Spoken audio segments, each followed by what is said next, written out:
hello friends সংখ্যা প্ৰণালী আৰু এটা ইম্পৰ্টেন্ট ভিডিঅ' আপোনালোকৰ কাৰণে লৈ আহিছো আসাম পুলিচ এবি ইউবি আৰু এছআই এক্সামৰ কাৰণে কোৱেশ্চনবোৰ আপোনালোকে প্ৰেক্টিছ কৰিব পাৰে সক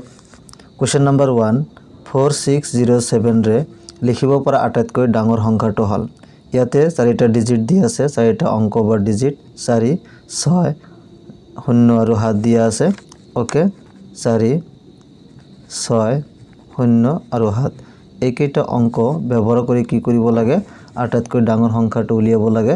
সক আটাইতকৈ ডাঙৰ সংখ্যাটো উলিয়াবলৈ হলে সক এইকেইটা অংকৰ ভিতৰত আটাইতকৈ ডাঙৰ সংখ্যাটো কি 7 গতিকে 7 টো আগত আহিব তাৰ পিছত তাতকৈ সৰু সংখ্যাটো কি 6 তো 6 আহিব তাৰ পিছত কিমান আহিব 4 আহিব তাৰ পিছত কিমান 0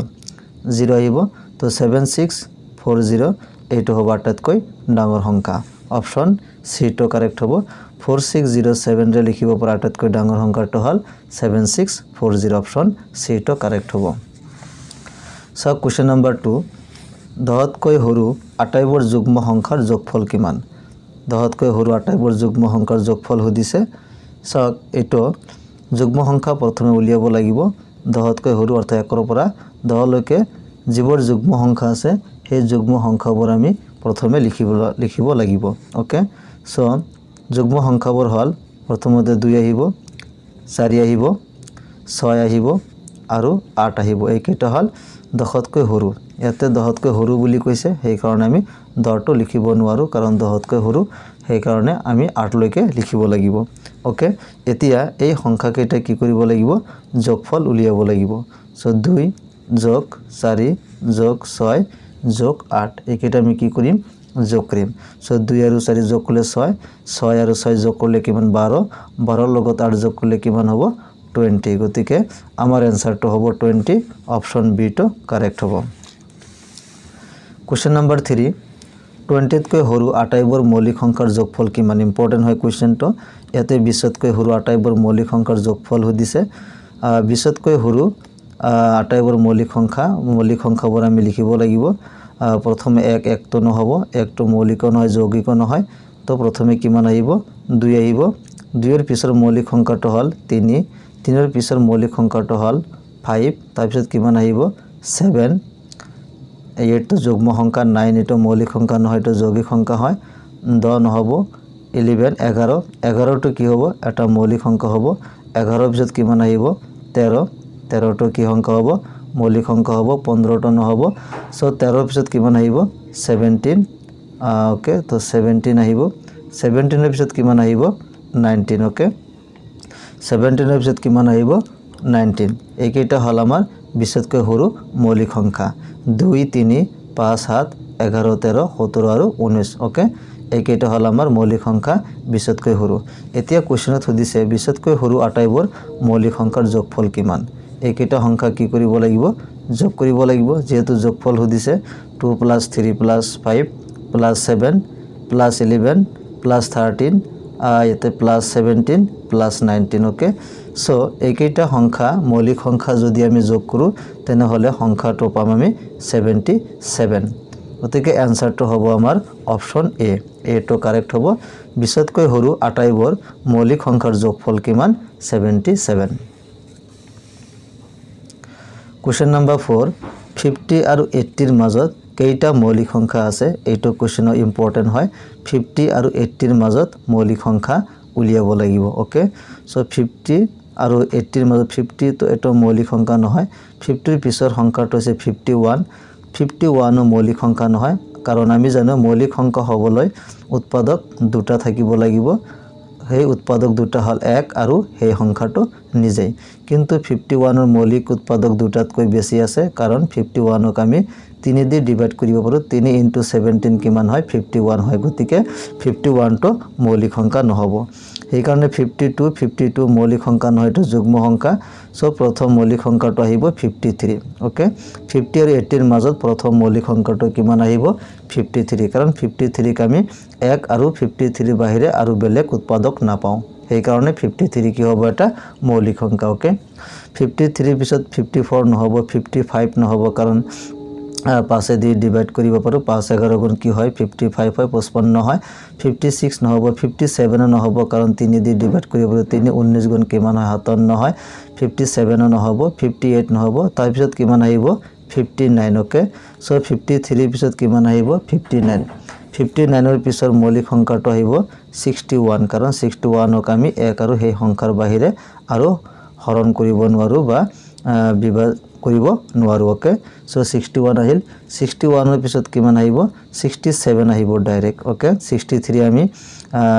9 দি ডিভাইড কৰিব পাৰো গতিকে এটো নহব 65 নহব ডাইৰেক্ট কিমান আহিব 67 67 ৰ পিছত আহিব 71 69 নহব 69 কাৰণ 23 দি 69 ডিভাইড যায় সেই কাৰণে 69 টো মৌলিক সংখ্যা নহয় এটো আপোনালোকে মনত ৰাখিব কিছুমানে ভুল কৰে 69 টো মৌলিক সংখ্যা বুলি লিখি দিয়ে 67 ৰ পিছত আহিব 71 71 ৰ পিছত আহিব 73 ওকে 71 ৰ পিছত কিমান আহিব 73 73 পিছত কিমান আহিব 79 ওকে ইয়াতে প্ৰশ্নত সুধিছে 50 আৰু 80 ৰ মাজত গতিকে 79 লৈকে আমি লিখিব লাগিব এই কেইটা হল আমাৰ 50 আৰু 80 ৰ মাজত থকা মৌলিক সংখ্যা তেনহলে এইবাৰ আমি কাউন্ট কৰিম এটা দুটা তিনিটা চাৰিটা পাঁচটা ছয়টা সাতটা গতিকে 50 আৰু 80 ৰ মাজত মৌলিক সংখ্যা কিমানটা আছে সাতটা অপচন সি টো কারেক্ট হ'ব কোশ্চেন নাম্বার 5 তল কোনটো মৌলিক সংখ্যা নহয় মৌলিক সংখ্যা কোনটো নহয় হেটো সুধিছে অপশন এ দিয়া আছে 17 অপশন বি 47 অপশন সি 71 অপশন ডি 91 কোনটো মৌলিক সংখ্যা নহয় সুধিছে 17 এটো মৌলিক সংখ্যা হয় কাৰণ ইয়াৰ উৎপাদক মাত্ৰ দুটা 1 আৰু 17 47 এটো এটা মৌলিক সংখ্যাৰ উদাহৰণ হয় 71 অলপ আগত আলোচনা কৰিলে 71 কি হয় মৌলিক সংখ্যাৰ উদাহৰণ হয় কিন্তু 91 মৌলিক সংখ্যা নহয় গতিকে অপশন ডি টো কারেক্ট হ'ব কাৰণ 91 ক আমি কেনেকৈ লিখিব পাৰো 7 * 13 ওকে 7 * 13 কিমান হয় আবা 91 হয় আৰু 1 * 91 আমি এনেকৈ লিখিব পাৰো বা 91 * 1 লিখিব পাৰো বা 13 * 7 আমি লিখিব পাৰো গতিকে 1 আৰু দুটাতকৈ বেছি ইয়াতে উৎপাদক আছে সেই কাৰণে এটো মৌলিক সংখ্যা নহব প্ৰশ্নত সুধিছে তল কোনটো মৌলিক সংখ্যা নহয় সেই কাৰণে অপশন ডি টো কাৰেক্ট হ'ব 91 মৌলিক সংখ্যা নহয় তাৰ পিছৰ প্ৰশ্নটো চাওক তল কোনটো যমজ মৌলিক সংখ্যা ইম্পৰ্টেন্ট হয় যমজ মৌলিক সংখ্যা উলিয়াব লাগে যমজ মৌলিক সংখ্যা প্ৰথমে আমি জানিব লাগিব যমজ মৌলিক সংখ্যা কি চাওক যমজ মৌলিক সংখ্যা হ'বলৈ দুটা কি হ'ব লাগিব মৌলিক সংখ্যা হ'ব লাগিব আৰু দুটা মৌলিক সংখ্যাৰ মাজত যদি এটা যৌগিক সংখ্যা থাকে তাক যমজ মৌলিক সংখ্যা বুলি কোৱা হয় এটো কনসেপ্ট আছিল আমাৰ যমজ মৌলিক সংখ্যা হ'বলৈ দুটা মৌলিক সংখ্যাৰ মাজত কি হ'ব লাগিব এটা যৌগিক সংখ্যা হ'ব লাগিব সাপোজ ইয়াতে অপশন এ দিয়া আছে 1 আৰু 2 সো এক মৌলিক সংখ্যা নহয় দুই এটা মৌলিক সংখ্যা মৌলিক যমজ মৌলিক হ'বলৈ হলে দুইটা কি হ'ব লাগিব মৌলিক সংখ্যা হ'ব লাগিব আৰু হিয়তৰ মাজত এটা যৌগিক সংখ্যা থাকিব লাগিব কে কিন্তু 1 আৰু 2 ৰ মাজত কোনো সংখ্যা নাই গতিকে এইটো অপশন কাৰেক্ট নহব তাৰপিছত সক বি 2 আৰু 3 দুইটা মৌলিক সংখ্যা হয় কিন্তু 2 আৰু 3 ৰ মাজত কোনো যৌগিক সংখ্যা নাই সেই কাৰণে এইটো যমজ মৌলিক সংখ্যা নহব অপশন বি টো কাৰেক্ট নহব তাৰপিছত সক অপশন সি দিয়া আছে 3 আৰু 5 ওকে সো 3 আৰু 5 3 আৰু 5 দুইটাই কি হয় মৌলিক সংখ্যা হয় আৰু 3 আৰু 5 ৰ মাজত কি আছে 3 4 আৰু 5 4 সংখ্যাটো আছে এইটো যৌগিক সংখ্যা বা যুগ্ম সংখ্যা গতিকে 3 আৰু 5 ৰ মাজত এটা যৌগিক সংখ্যা আছে আৰু সেই কাৰণে এইটো কি হ'ব যমজ মৌলিক সংখ্যা হ'ব অপশন ডি টো সক 6 আৰু 7 ৰ মাজত কোনো যৌগিক সংখ্যা নাই আৰু 6 টো মৌলিক সংখ্যা নহয় সেই কাৰণে এইটো অপশনো কারেক্ট নহব তেনেহলে তল কোনটো যমজ মৌলিক সংখ্যা তেনেহলে অপশন সি টো কারেক্ট হ'ব এতি এনেকৈ আপোনালোকে মনত ৰাখিব দুটা মৌলিক সংখ্যাৰ মাজত যদি এটা যৌগিক সংখ্যা থাকে তেনেহলে তাক যমজ মৌলিক সংখ্যা বুলি কোৱা হয় নাইবা এনেকৈ আপোনালোকে মনত ৰাখিব পাৰে যি জোৰটো দিয়া থাকিব সেই সংখ্যা দুটা মাইনাস কৰিব লাগিব বিয়োগ কৰিব লাগিব হিহতৰ পাৰ্থক্য যদি 2 হয় তেনেহলে যমজ মৌলিক সংখ্যা আমি ক'ব পাৰো যেনেকৈ ইয়াতে 2 আৰু 3 দিয়া আছে সো 2 আৰু 3 অৰ্থাৎ 3 ৰ পৰা আমি 2 যদি মাইনাস কৰো 1 পাওঁ গতিকে এটা যমজ মৌলিক সংখ্যা নহব হিয়তৰ ডিফাৰেন্সটো কিমান হ'ব লাগিব 2 হ'ব লাগিব ইয়াতে যেনেকৈ 3 আৰু 5 দি আছে সো 5 ৰ পৰা আমি 3 যদি মাইনাস কৰো তেনেহলে কিমান পাওঁ 2 পাওঁ সেই কাৰণে এটো কি হ'ব যমজ মৌলিক সংখ্যা হ'ব এটো কনসেপ্ট এপ্লাই কৰি আপোনালোকে ইয়াৰ আনসাৰটো উলিয়াব পাৰিব প্ৰথম কনসেপ্ট হল দুটা মৌলিক সংখ্যাৰ মাজত এটা যৌগিক সংখ্যা থাকিব লাগিব আৰু 2 নম্বৰ কনসেপ্ট হল হিয়তৰ ডিফাৰেন্স আছে পাৰ্থক্যটো কিমান আহিব লাগিব 2 আহিব লাগিব যেনেকৈ আৰু এটা एग्जांपल যদি আমি লও এনেকুৱা 7 বা 11 আৰু 13 আমি লব পাৰো সো 11 আৰু 13 এই দুটা বা এই জোৰটো যমজ মৌলিক সংখ্যা হয় না নহয় আমি চেক কৰিব লাগিব তেনে 11 আৰু 13 দুয়োটা মৌলিক সংখ্যা আৰু 11 আৰু 13 ৰ কি আছে 12 আছে যেটো এটা যৌগিক সংখ্যা তেনে হলে 11 আৰু 13 ৰ এই জোৰটো কি হ'ব এটা যমজ মৌলিক সংখ্যা হ'ব আৰু ইহতৰ পাৰ্থক্যটো আমি চাও 13 ৰ পৰা 11 মাইনাস কৰিলে কিমান আহিব 2 আহিব সেই কাৰণে হিয়তৰ পাৰ্থক্য যেহেতু 2 আহিল সেই কাৰণে এটো কি হ'ব যমজ মৌলিক সংখ্যা তেনেকুৱা 17 আৰু 19 এটো এটা কি হ'ব যমজ মৌলিক সংখ্যা হ'ব কাৰণ 19 ৰ পৰা 17 মাইনাস কৰিলে কিমান আহিব 2 আহিব আৰু 17 আৰু 19 দুয়োটাই মৌলিক সংখ্যা আৰু তাৰ মাজত কি আছে 18 এটা যৌগিক সংখ্যা আছে গতিকে এই কনসেপ্ট আপোনালোকে ভালকৈ মনত ৰাখিব সক আৰু এটা প্ৰশ্ন তলৰ কোনটোজৰ যমজ মৌলিক সংখ্যা নহয় আগৰ কনসেপ্টটো ইয়াতে এপ্লাই কৰা হৈছে কোনটোজৰ যমজ মৌলিক সংখ্যা নহয় সক 5 আৰু 7 দুটা মৌলিক সংখ্যাৰ মাজত এটা যৌগিক সংখ্যা 6 আছে আৰু হাতৰ পৰা 5 মাইনাস কৰিলে 2 হয় গতিকে এটো এটা মৌলিক সংখ্যা হয় 11 আৰু 13 এটো এটা যমজ মৌলিক সংখ্যা হয় কাৰণ 13 পৰা 11 মাইনাস কৰিলে 2 হয় আৰু দুয়োটাই মৌলিক সংখ্যা 17 আৰু 19 অলপ আগত আলোচনা কৰিলো ইয়াতে 17 আৰু 19 লৈছিলো তো 17 আৰু 19 এটো যমজ মৌলিক সংখ্যাৰ উদাহৰণ হয় 19 ৰ পৰা 17 মাইনাস কৰিলে কিমান আহিব 2 আহিব আৰু দুয়োটাই কি হয় মৌলিক সংখ্যাৰ হিয়তৰ মাজত 18 আছে ওকে আৰু ডি নম্বৰটো সক 19 আৰু 21 ইয়াতে দি আছে 19 আৰু 21 19 এটো মৌলিক সংখ্যা হয় কিন্তু 21 টো মৌলিক সংখ্যা নহয় গতিকে এটো যমজ মৌলিক সংখ্যা নহয় অপচন ডি টো কারেক্ট হ'ব প্ৰশ্নত হদিছে তল কোনটোজৰ যমজ মৌলিক সংখ্যা অপচন ডি টো কাৰেক্ট আৰু সক 21 ৰ পৰা 19 মাইনাস কৰিলে 2 হয় এটো কন্ডিশন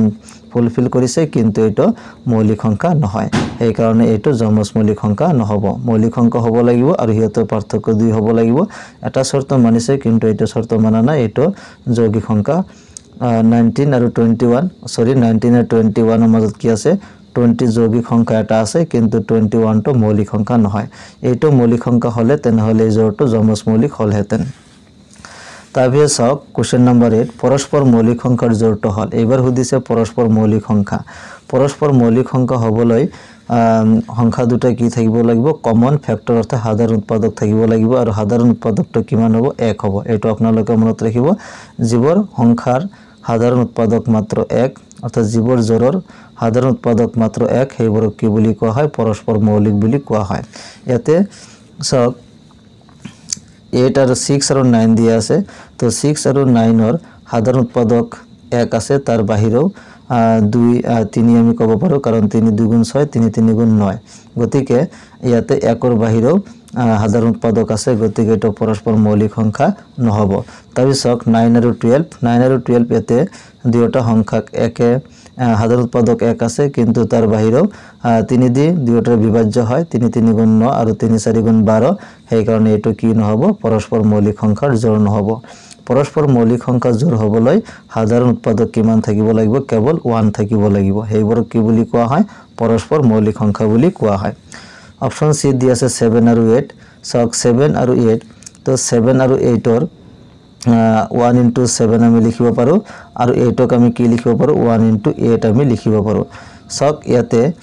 7 আৰু 8 ৰ সাধাৰণ উৎপাদক কিমান আহিছে 1 আহিছে একৰ বাহিৰে এই সংখ্যা দুটাৰ আন কোনো সাধাৰণ উৎপাদক নাই সেই কাৰণে অপচন সি টো কাৰেক্ট হ'ব পৰস্পৰ মৌলিক সংখ্যা 3 আৰু 6 এটো পৰস্পৰ মৌলিক সংখ্যা নহয় কাৰণ 3 ক 3 দি ভাগ যায় আৰু 6 ক 3 দি ভাগ যায় সেই কাৰণে এটো পৰস্পৰ মৌলিক সংখ্যা নহব কাৰণ এটাতকৈ বেছি ইয়াৰ উৎপাদক আছে ইয়াতে আৰু এটা কথা আপোনালোকে মনত ৰাখিব পৰস্পৰ মৌলিক সংখ্যা হ'বলৈ হলে দুয়োটা সংখ্যা মৌলিক হোৱাৰ কোনো প্ৰয়োজনীয়তা নাই এটা মৌলিক সংখ্যা হলে হেটো পৰস্পৰ মৌলিক সংখ্যা হয় যেনেকৈ ইয়াতে 7 আৰু 8 7 টো এটা মৌলিক সংখ্যা কিন্তু 8 এটো মৌলিক সংখ্যা নহয় এটো যুগ্ম সংখ্যা বা যৌগিক সংখ্যা আমি ক'ব পাৰো যুগ্ম সংখ্যা গতিকে পৰস্পৰ মৌলিক এই সংখ্যাটো পৰস্পৰ মৌলিক সংখ্যা হয় ইয়াতে এটা মৌলিক আৰু এটা যৌগিক হৈ আছে দুয়োটা মৌলিক সংখ্যা হোৱাৰ কোনো শৰ্ত ইয়াতে নাথাকে এইটো আপোনালোকে মনত ৰাখিব পৰস্পৰ মৌলিক সংখ্যা হ'বলৈ এটা মৌলিক আৰু আনটো মৌলিক নহলেও হ'ব মৌলিক হোৱাৰ কোনো শৰ্ত নাথাকে দুয়োটা মৌলিক হ'ব নালাগে কিন্তু ইয়াতে যেনেকৈ আমি পাইছিলো যমজ মৌলিক সংখ্যাৰ কাৰণে দুয়োটা সংখ্যা কি হ'ব লাগে মৌলিক সংখ্যা হ'ব লাগে কিন্তু ইয়াতে দুয়োটা সংখ্যাই মৌলিক হোৱাৰ কোনো শৰ্ত নাই অৰ্থাৎ প্ৰয়োজনীয়তা নাই তে সক এনেকুৱা কোৱেশ্চনবোৰ আপোনালোকে প্ৰেক্টিছ কৰিব ইয়াৰ পিছত এনেকুৱা টাইপৰ আৰু ইম্পৰ্টেন্ট কোৱেশ্চন আপোনালোকৰ কাৰণে লৈ আহিম